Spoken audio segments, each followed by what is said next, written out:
issues of rape and gender-based.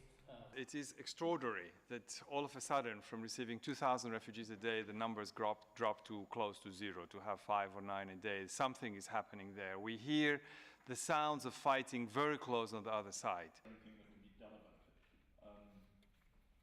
Or are they just being caught up in fighting? We are talking to everybody on the ground, and what we are adding our voice to say there is something going on there.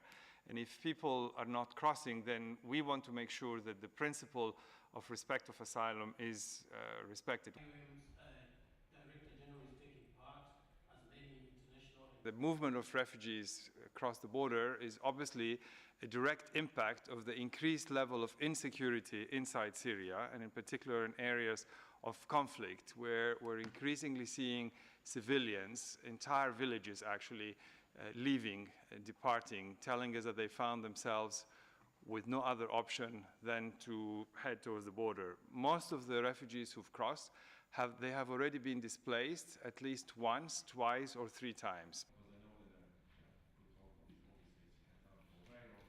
We are at a point where the needs outnumber by far the actual resources we have available to respond to these needs.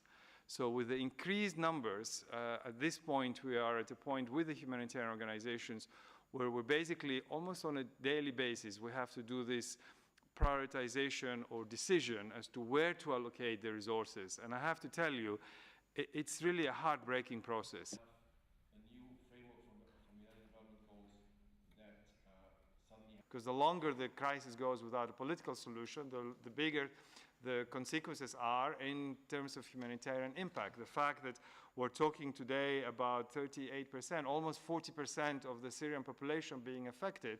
And if you follow this number over the last 24 months, even just the 12 more months, last month, or even just this January, this is rapidly deteriorating.